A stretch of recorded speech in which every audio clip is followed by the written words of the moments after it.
All right.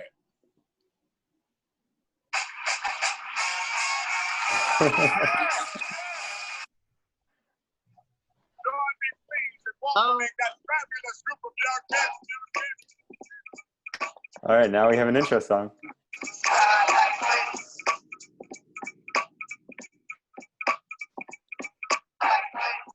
All right, well, welcome everybody to Bushwick Politic. Welcome, welcome. It's another week. We have a great episode for you guys tonight. We're going to be talking about Black Lives Matter, the whole movement.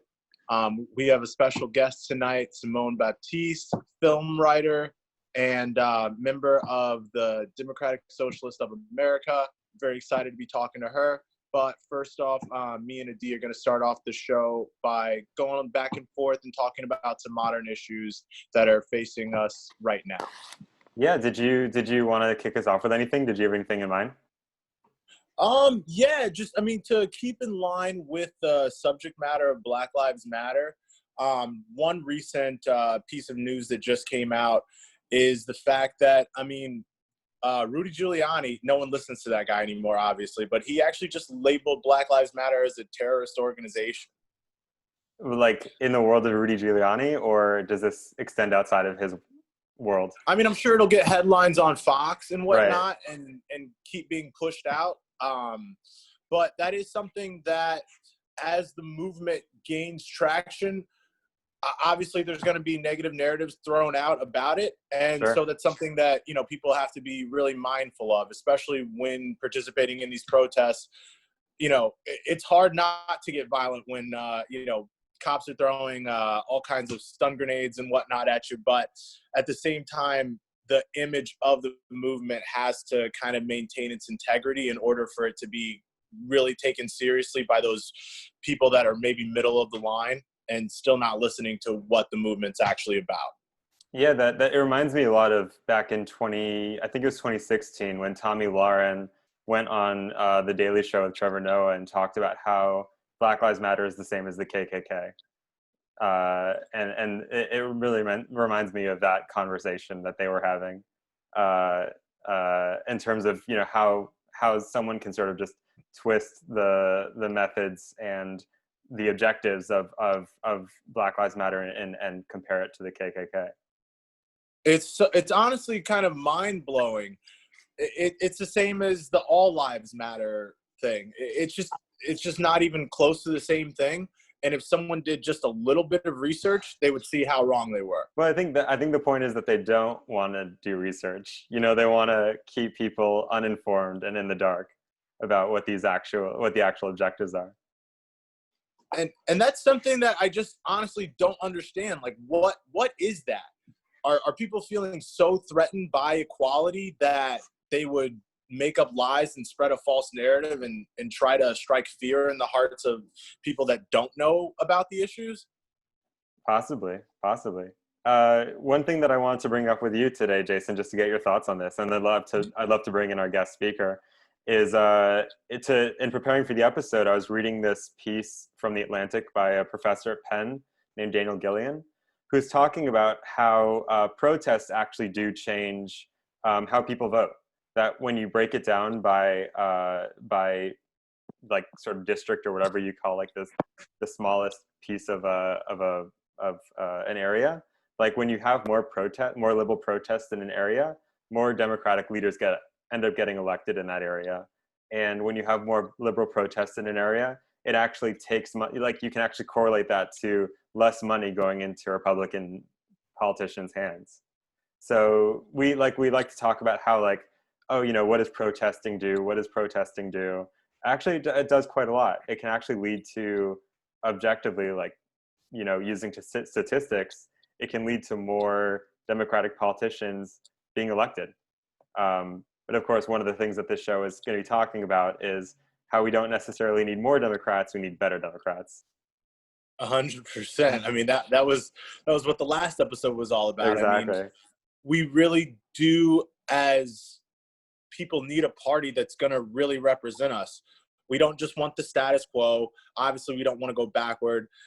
And we really need more progressive leadership within the Democratic Party itself. That's why I'm really happy that, you know, a lot more progressive Democrats are winning, like that story out of Missouri that just happened. Yes, definitely.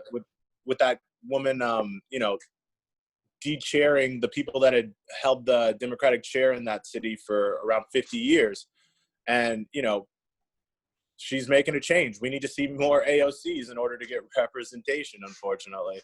So, I mean, that's just kind of where we have to head. Yeah, absolutely. So with that, I'd love to welcome our guest tonight, Elise Bapti. Symone Baptiste is here to join us. Thank you so much, Symone. Thank you so much for joining us today. Thanks for having me. And yeah, it totally makes sense.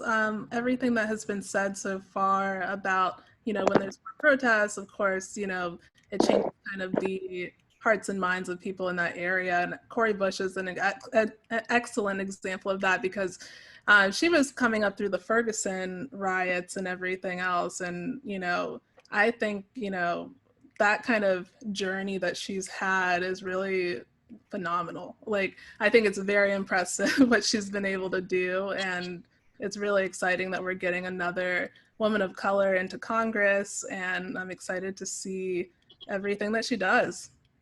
Yeah, completely. So we'd love to talk to you about your short film that you wrote and directed, $16,000. Can you tell us a little bit about, you know, what the genesis for that was and what got you interested in subject matter? Yeah, $16,000. It's a narrative comedy short about reparations. Kind of dives into the worst case scenario for reparations, which sometimes is the only case scenario anyone talks about, which is receiving a check. And so, you know, and oftentimes that's not perceived as like inadequate. It's like obviously owed to a people for a crime committed against them. But we wanted to show how just deducing it to a monetary value alone, instead of like something that could be more transformative, which could still include a monetary check, but also needs to include systematic change that will really uplift the Black community.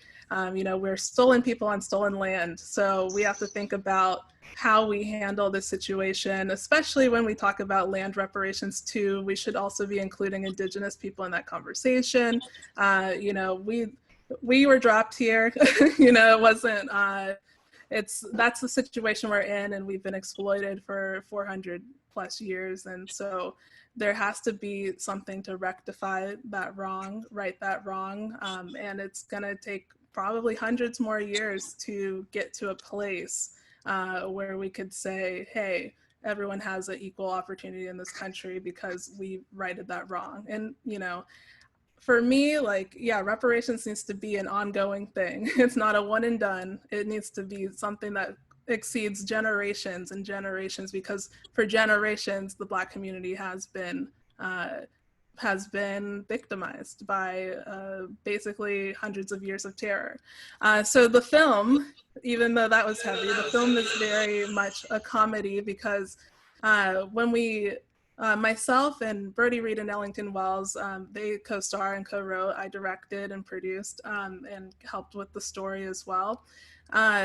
When we came upon the subject, it was really to take the narrative back, because often what we were seeing was different politicians in the Democratic primary trying to use reparations as a bargaining chip to try to get the Black vote. And we all know that, you know, if Black people aren't part of the conversation, it's probably not going to benefit us. So it's better to take the narrative back, get the Black community actually talking about this, conversing, coming up with ideas that can be really transformative. And also the film, knowing that 70% of white people are actually against reparations, using comedy as a vehicle into this conversation became a way to kind of, you know, inoculate people, make people not so abrasive against this subject, and kind of open up people's eyes so that they could see it in a new light. And so the film, I know I'm talking a lot, but That's fine. The film, please share. Yeah. Yeah, it's something that it was super important for us to get it right, especially if you're taking such a heavy subject and adding comedy to it. Reparations is not a joke, not at all. But I think the way that it would play out with a check, and we know they'd give us the lowest amount. I mean, come on, what would force them to give us anything more than $16,000? I could see that being very comical because it's something that we're all hoping and wishing for and hoping it's going to repair the damages of slavery. But if it's boiled down to something as small as like what, rent for a year, like basically that's one of the characters in the film basically says that as well. Like, how is that going to change my life or anyone else's life? You know, especially when we're coming from generations of trauma and it needs to be healed. Yeah. Very true. Wow. I do like how you took a comedic look at it. I saw the preview and I'm very excited to see the movie. When do you think it'll come out and be released publicly? We are still in our festival run. We're currently showing in the LA Diversity Film Festival all month long. So if anyone wants to check it out, it's up on ladff.com and it's in the no joke block, and it's kind of like a comedy block. We're the last film in it. And so, yeah, we've been showing it, you know, even though we're all on lockdown with COVID, we've been showing it still at all the festivals we should have been able to attend in person. And yeah, like there's plenty of opportunities to see it. We've also done some screenings within DSA and different HBCU students as well. So we're just trying to get it out there. And we kind of know like this subject matter has really been like reignited over the past year. I don't know if I've ever heard reparations been like spoken about in such frequency, except for like maybe the last year and a half. It's really kind of heated up. And so there's a lot of interest, of course, into the subject, but we have to make sure that when we are approaching this subject, we're seeing it in more of a socialist lens. And even on the left, there's still debate on whether there should be support behind reparations, of course. But if we consider capitalism to be, you know, the enemy, then we also have to recognize racial capitalism is the capitalism that we exist under in this country. And so, you know, Black Marxism, get into it, you know? So that's actually interesting that you say that, because that leads me into one of the questions that we had for you.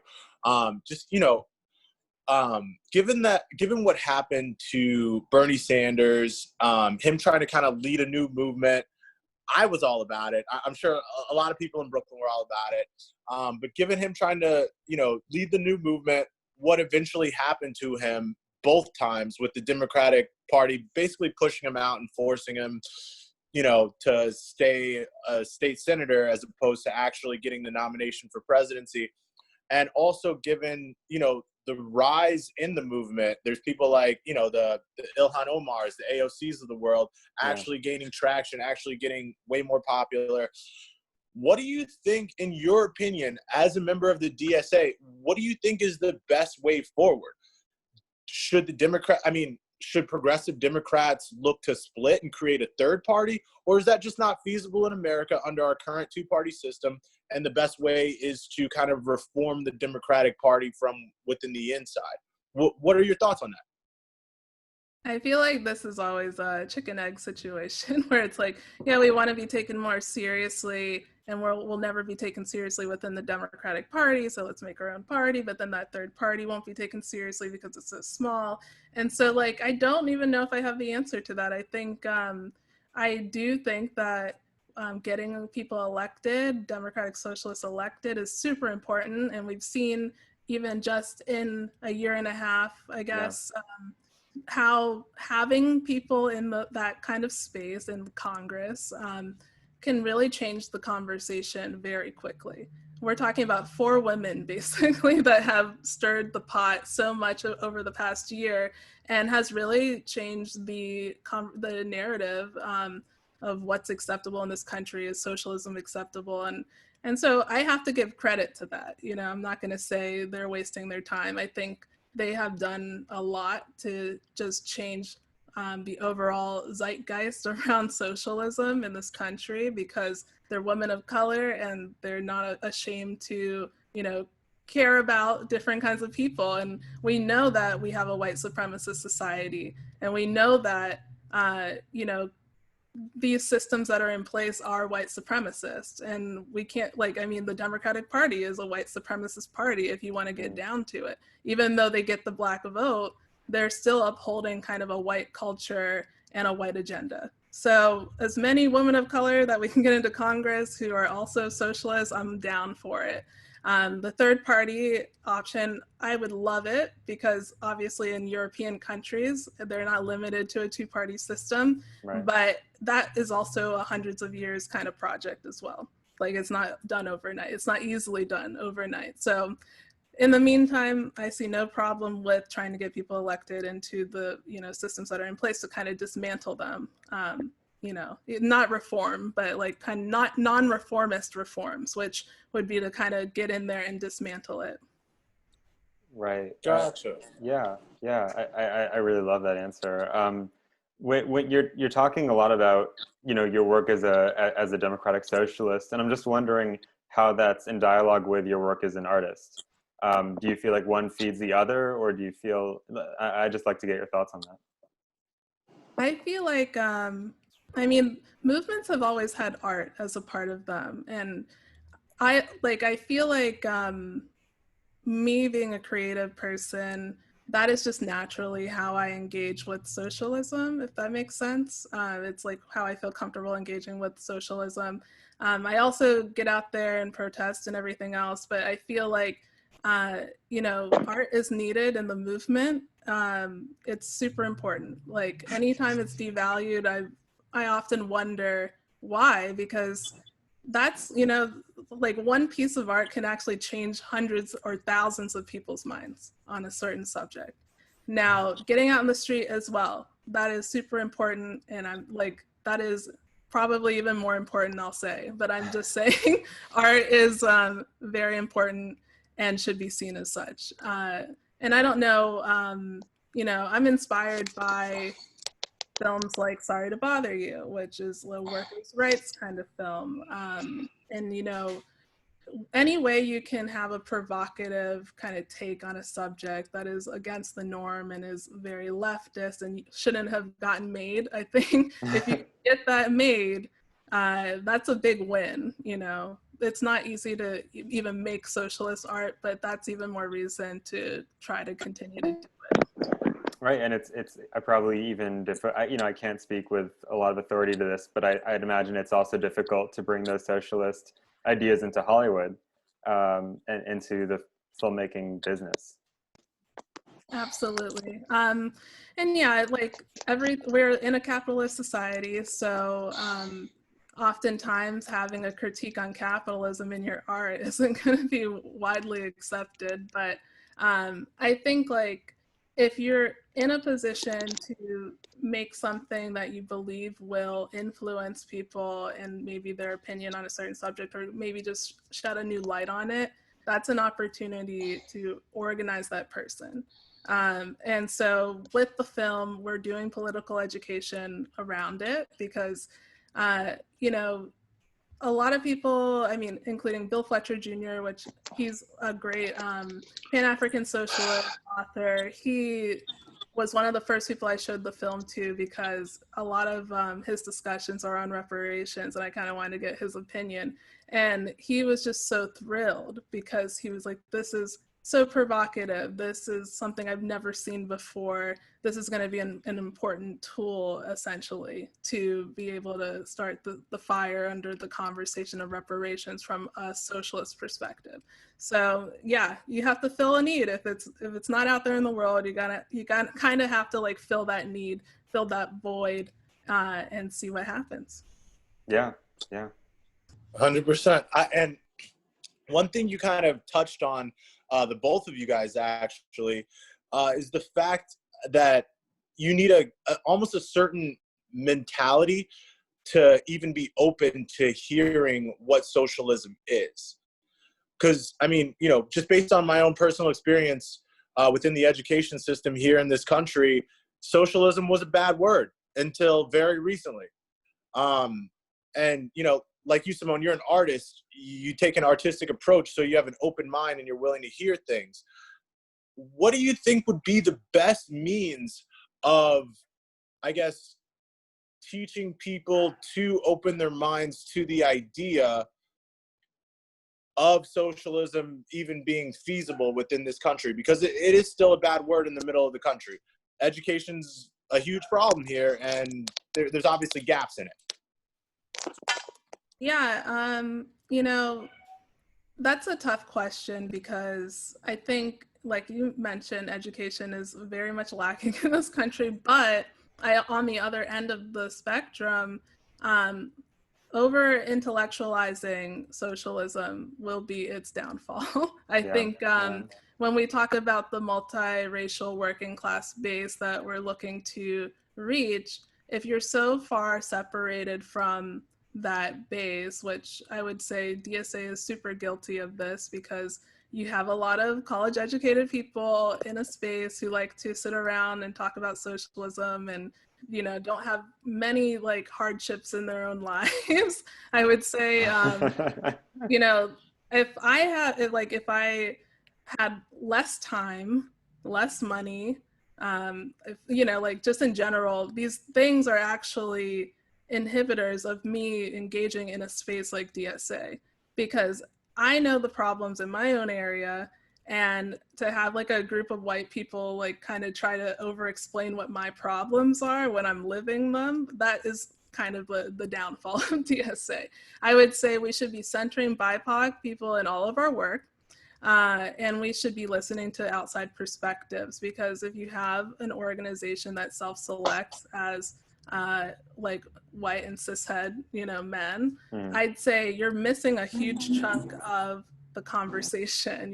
You're missing a huge portion of, what's going to relate to people outside of this organization, or the people that you're trying to get to join. Right. And yeah, honestly, I feel like Black people, they know what socialism is. In this country, I would say any time socialism has been in practice is because of Black people, the Black radical tradition. All of the civil rights leaders and, well, not all, but a lot of the civil rights leaders, people who were part of the Black Power movement, they were all socialists or communists. And that's not that far in the past. So, we're like basically a generation and a half away from that. And so I would say the Black community is super down with socialism. They're just not down with the socialism that's going to exclude them, if that makes sense. That totally makes sense. Yeah. And so I guess you being a member of the DSA, which is awesome, how would you, I guess, express to minorities who may not know, or even, like you said, we are within a capitalistic society, and right now capitalism as we practice is kind of racial.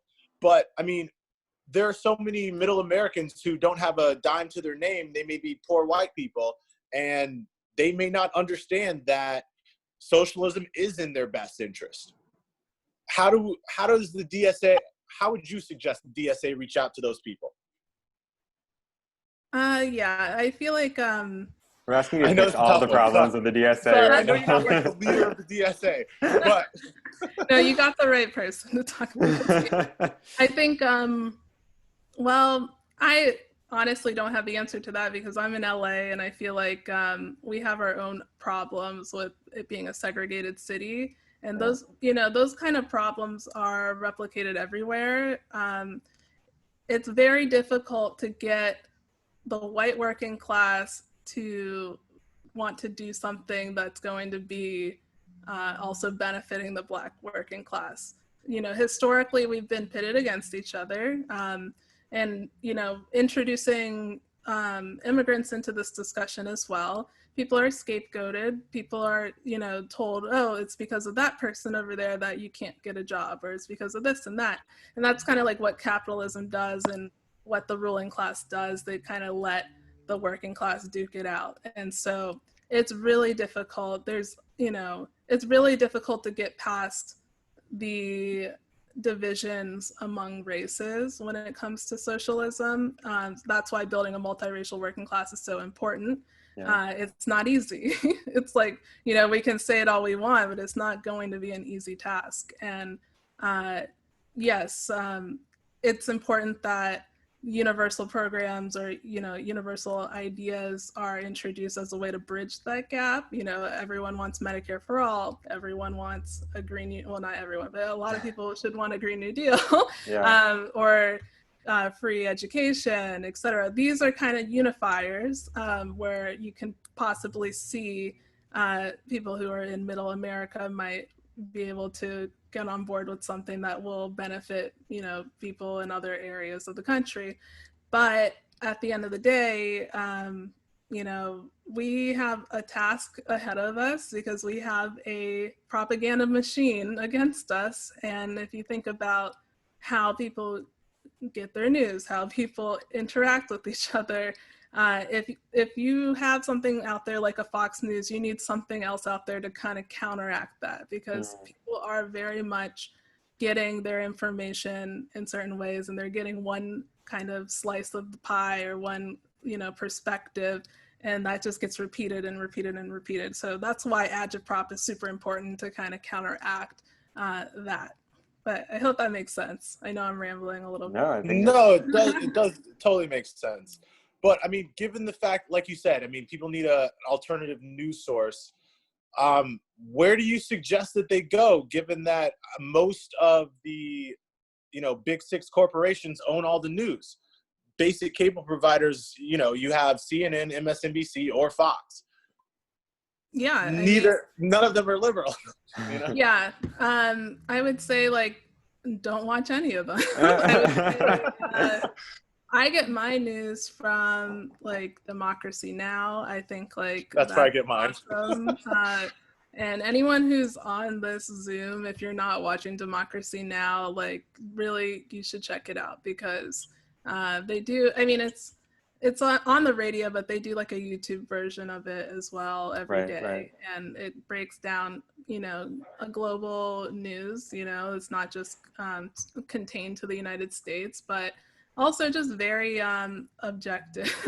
And Amy Goodman is awesome to break down things that the major networks aren't actually saying. You know, they definitely, the major networks are, you know, they're a propaganda machine, and we just have to have an agitprop to counteract. And I think Democracy Now! Is that agitprop for sure. I think that what sucks is it's always, you're not going to have funding, but it needs, because it's giving a different kind of perspective. It doesn't have all the money behind it that these major network news have, but I'm glad that that exists. And I'm sure there's others that people can, you know, suggest to me, but yeah, Democracy Now! It's awesome.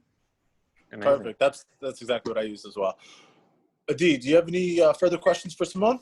No, I thought that maybe we could start bringing in our audience to see if they have any questions for Symone or anything that they want to add to the conversation. So if you're watching this and you have a question for Symone, or you want to add something to the conversation, please feel free. Hi, Yeah. I wanted to ask a quick question. So I have been watching parts of the news from various outlets, and noted that in Asheville, North Carolina, they were starting to give out reparations, which wasn't directly to individuals, rather businesses, I believe. And it was, I guess, addressing home ownership and things like that. And I just wanted to hear you all's thoughts about reparations in Asheville, if you guys have heard about it, and what do you think or feel about the reparations going more towards the economy versus the people? Thank you so much for your question. Thank you. Thank you. Yeah, I've heard a little bit about this. Admittedly, I've only seen like one article on it, but you know, seeing that, I thought it was still a milestone. But like I said earlier, I think, you know, reparations has to be everything. You have to kind of attack it from every angle, and it is going to be a project that will last hundreds of years. Like, so I'm glad that they're doing that. I feel like it shouldn't be limited to that for sure. I think it should be a lot more than what they're doing, but I think it's a good start. Here in California, we have a bill, like an assembly bill, that either will get passed or not, but it's similar to HR 40, which is a congressional bill that simply states like we should look into reparations, which is like really bizarre that even the idea of researching reparations needs Very to be controversial.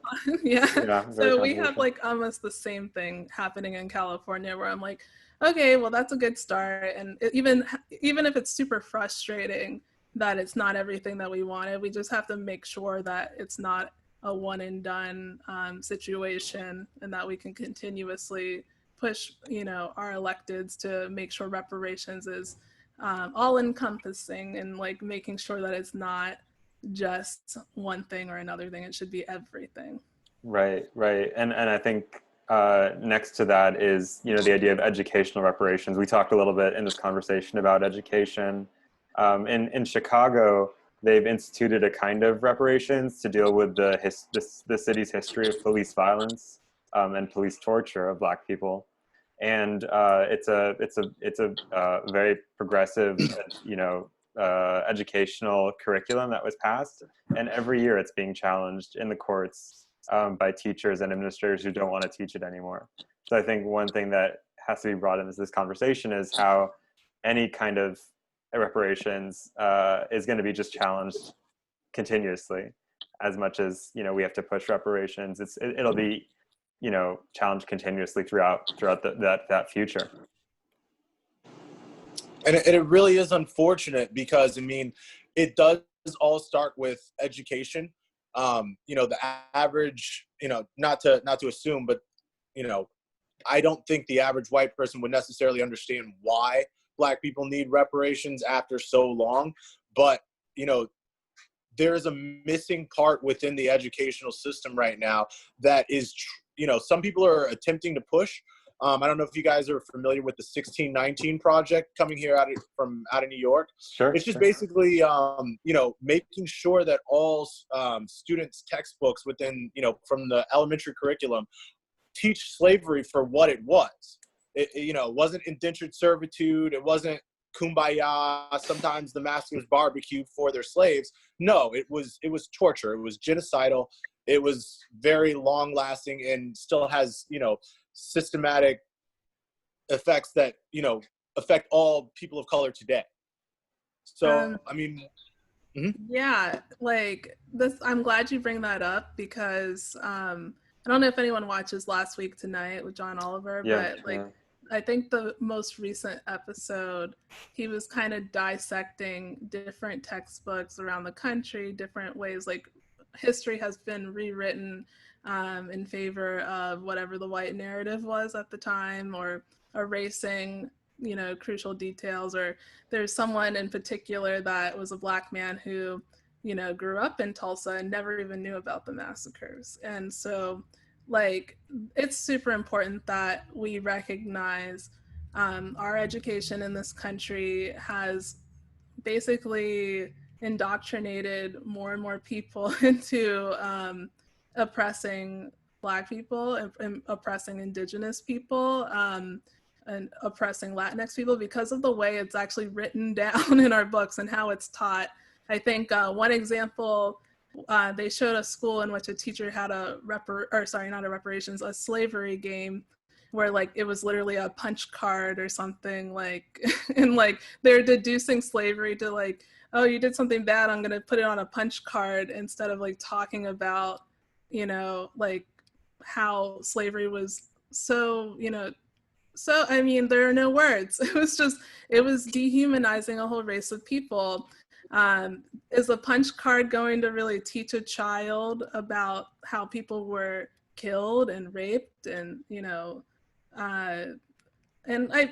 it makes me so angry because I personally know that I grew up in a place that educated people in this way, where they kind of glossed over stuff. And I would like to thank any teacher out there that kind of went against their own textbooks, because I feel like they probably were seen as weird or ostracized for trying to tell history in a truthful manner. And I feel like, it's really insidious. It's like, it's in every aspect of our society. White supremacy needs to be dismantled, and education is just one of many different aspects of that. So yeah. Yeah. Thank you so much for your question. Are there any other audience questions? Believe we might have had some questions within the group chat. Oh, and Elise posted Symone's film in the chat. So thank you so much, Elise.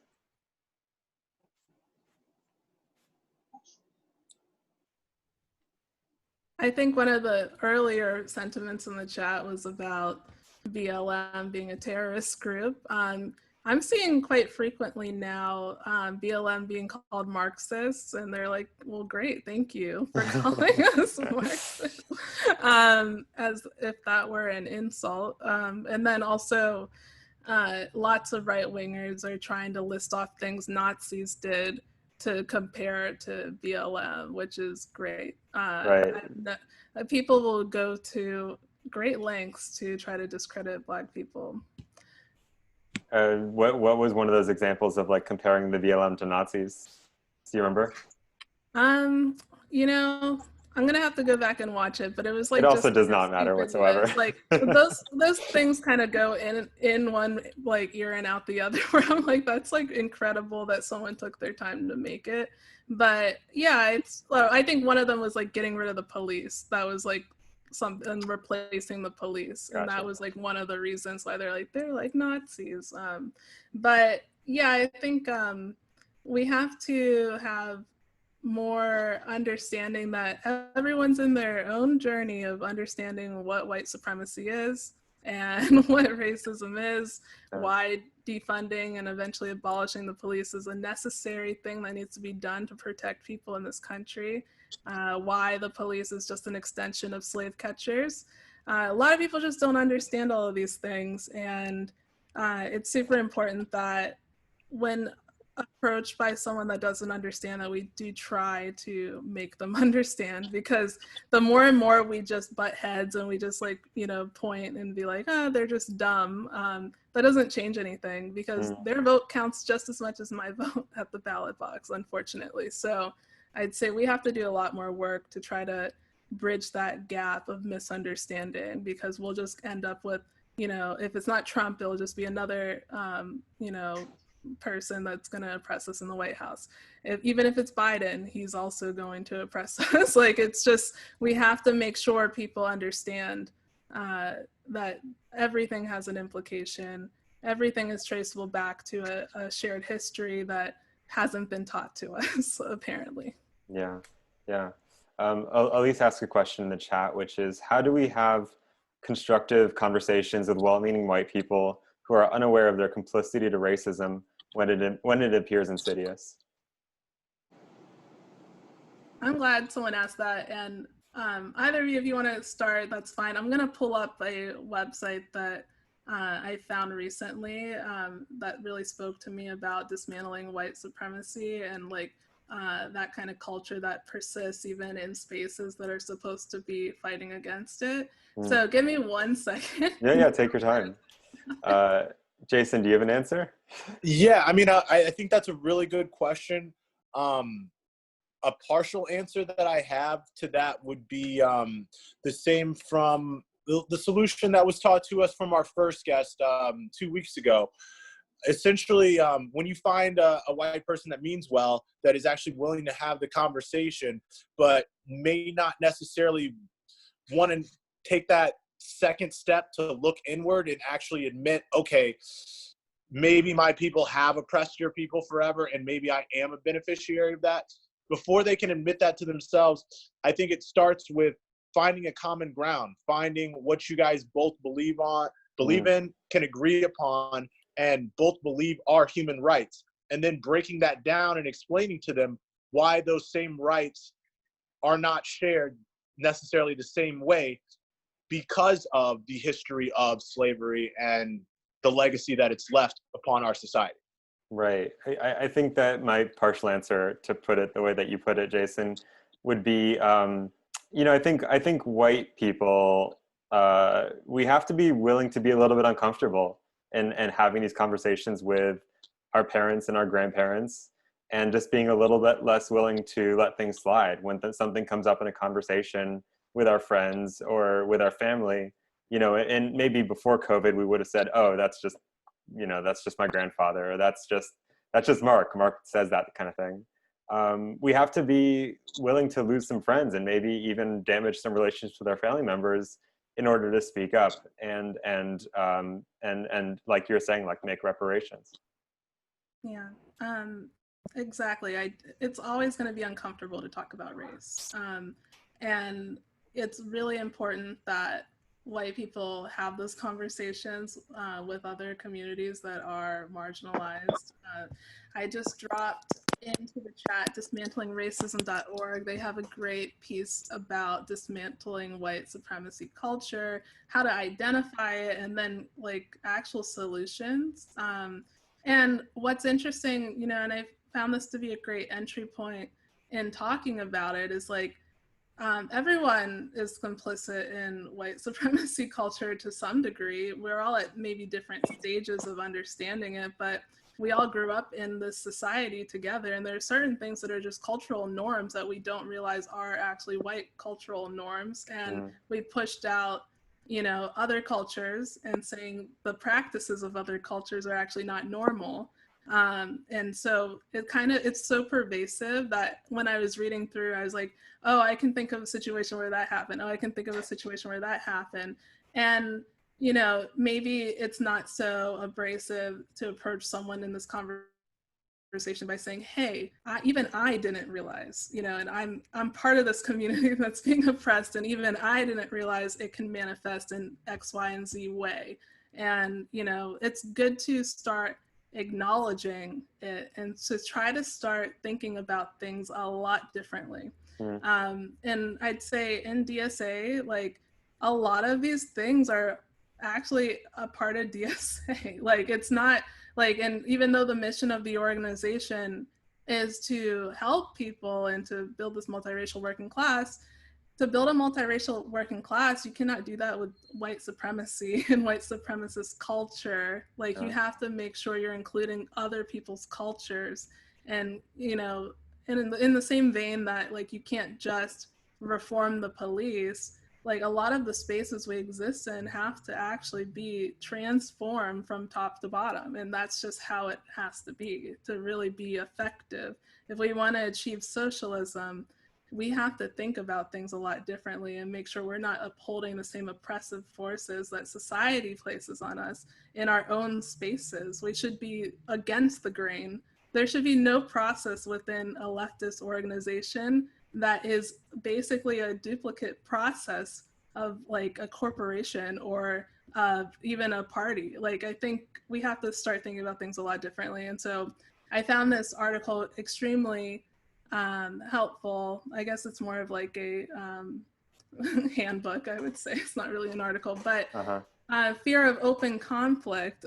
I was like, oh wow, like people are afraid to talk about racism. They're afraid to have open fights about it as well. But if you don't do that, you're never going to progress, if that makes sense. Or let's see, right to comfort. The idea that people in power have a right to comfort is basically saying that people who are not in power don't have a right to comfort, and they always haven't had a right to comfort, but the people in power get a right to comfort. It doesn't make any sense to me. Like we should be pointing these things out. We shouldn't be ridiculed for pointing, you know, all the ways that white supremacy can manifest. But yeah, happy times, right, guys? Sorry. Oh, that's a beautiful answer. We have a couple more questions in the chat. One question was, what are your favorite, who are your favorite movie makers and influences in film?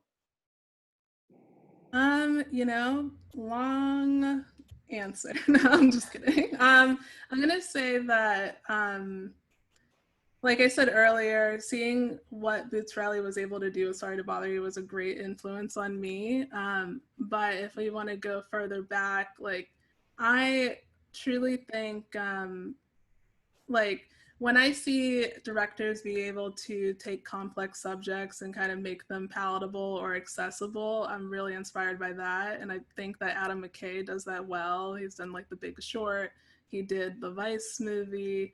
I think like, and in all honesty, full disclosure, I graduated with a business degree. And so like, I feel like I understand who I'm fighting against when I'm talking about like fighting against capitalism, but I think a lot of people who may have gone through a different course study, it's important to understand what exactly is oppressing you and how it's oppressing you. And I think having the business background inadvertently manifested in me understanding how messed up everything in our society is. A lot of people graduated in that program were just like very pro corporation, but that wasn't me. I was already, you know, teetering on being a socialist at that point in time. But I was like, I know how to do math, and so I'll just do this degree. But I learned about like derivatives. I learned about all these, you know, ways people are basically making money out of thin air and betting on things, betting on whether things are going to go up or down in price, and how that eventually reverberates and is exploitative in every aspect of our society. It's literally Wall Street, you know, in a bubble. I had all these, you know, professors that were traders and you know, brokers, and like it's ridiculous. They feel justified in all of it, trust me.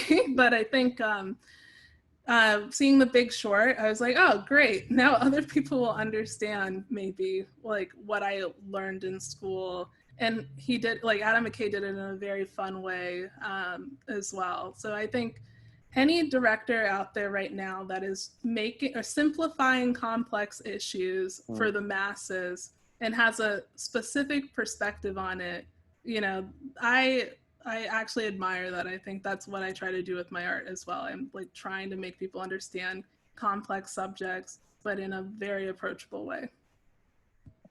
Yeah. Awesome. That actually goes into another question I was going to ask you, Symone. Someone actually just asked me this within the group chat, but I mean, would you mind defining socialism as you see it? I mean, you know, like we were speaking about earlier, it's still a bad word in some areas. So I would like for you to explain to the audience, for those that may not know, what do you see socialism becoming? Yeah. What does it look like? Okay, first, what do I define it as, and then what does it look like in its practice? I would say, you know, socialism is making sure that everything is worker-owned, worker-led.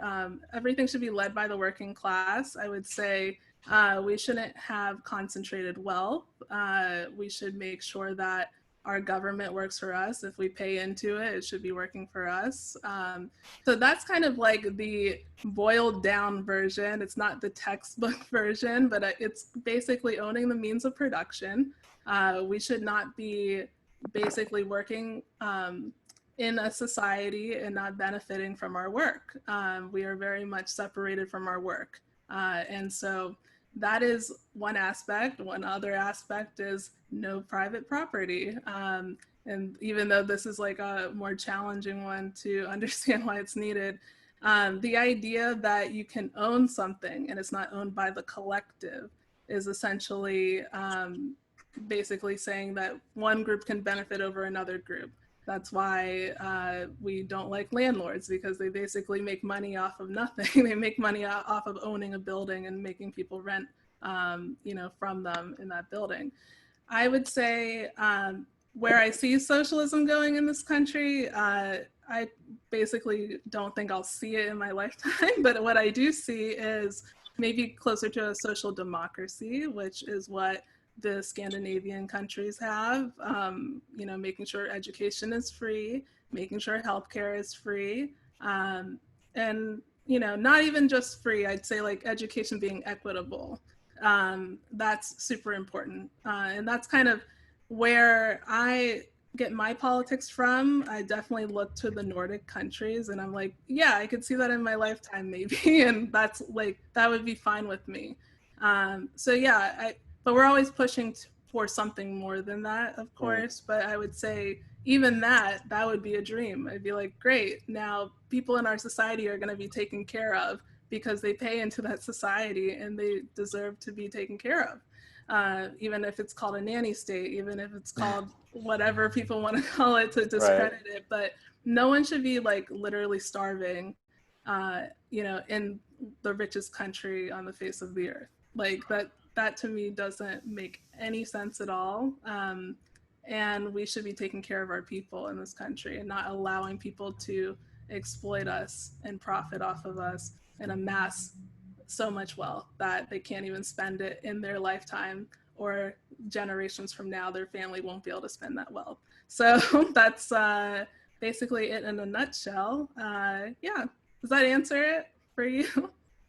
Yeah. Sorry, I'm trying to make it a little bit approachable too, but I feel when we have these conversations, it's super easy to have an entry point with like a universal kind of demand. And that's usually where I start my conversations with people, because it's easier for, to understand how socialism works in practice, if that makes sense. Yeah. And I think, going to the side of that, there's also this question of, do we want corporations leading these reforms or leading the charge of, changing our society? Or do we want, the people, like you're saying, this multiracial working class, the governments that we're creating to be leading those reforms? I would say corporations will never not be exploitative. So they can't lead any kind of reform like this. They won't be able to. Basically, you'll never be able to have a corporation fix itself. The only way you can fix a corporation is government intervention. It has to be worker owned. As soon as that happens, then the power that's concentrated at the top is no longer powerful, if that makes sense. Everyone who works at a business or corporation should own a piece of that corporation, and the power shouldn't be concentrated. Yeah. That's really interesting you say that, because I mean, I read a short article on Amazon the other day, and apparently Bezos, obviously the richest man in the world, he pays a lot of his workers in shares. So technically they do own a portion of the corporation. However, clearly it's a very small piece of a large pie. How do we get around that? Well, there's shareholders at every publicly traded corporation has shareholders that actually don't work at the company. So yeah, if the bigger pieces of the pie are going to people who are just trading stocks and not actually workers at the company, then yeah, that doesn't do anything. And yeah, I work at a corporation, full disclosure right now, and of course there's an employee stock buying program, and it's just kind of a facade. You buy a little piece of something. That's not the same thing as actually owning the company because you're the worker there. Like in Germany, they make sure that their board of directors on their corporations, like their corporate board, has to be like inclusive of workers. And so right now, every corporation in this country is fully just people who are executives on their board or people who are shareholders, and they don't work at the company. So we have to make sure the decision making is being made by the workers. This goes into, why unions are important too, because when workers have more power than the people at the top, then things start to change. It has to be done in a collective way. But, when you think about who's at the head of a company, it's only a few individuals, or it's like a handful. And then you have, like thousands and thousands of workers, tens of thousands of workers at these corporations that don't have any power. Right. And thinking about, what, the kind of incentive that shares give to workers, there's also this idea of golden handcuffs that you can, tell workers you'll have these shares, but you can only really access them or, monetize them after 3 or 4 years of working at our corporation, in essence saying, you'll accept whatever hours we give you, whatever pay we give you, and then 4 years down the road, you might be able to access all this treasure. So I think that, shares can also be used to exploit workers, paradoxically. Well, I never even looked at it from that perspective. But just going back to the audience's questions, we have one more question from Susan. Given your business background and the discussion of reparations, do you have thoughts on how we could improve financial literacy in Black communities and understanding the power of the dollar? AKA where it goes and who it supports. Yeah, that's a really good question. It's not actually even something I've thought about before. But I guess it is super important to understand how all these things work and to improve financial literacy. Absolutely. I think the one thing that can get tricky is promoting Black capitalism or saying, oh, invest in Black businesses, X, Y, and Z. Yes, that's something you can do, but it's actually not going to end the oppression that you're experiencing. So when we talk about that, it's not bad to oh, I'm going to go to and support a Black business, but that is not going to uplift the community. It's very much a temporary fix. And so I don't believe in Black capitalism. I don't believe that by the nature of it, capitalism's always exploitative. So just if you're investing in Black things, that's not going to uplift the full community at large. It only uplifts a couple people. So yeah, I would say, I don't know the answer really here. I don't know how we can really improve financial literacy except for if an individual is interested in learning about it. But yeah, it's important. I don't think it's not important. I think it's super important. Yeah. Well, thank you so much, Symone. Thank you so much for your time and for, answering, discussing these things with us. And thank you so much to our audience for taking their time to participate in this discussion. Thanks Thank you guys for tuning in. Of course.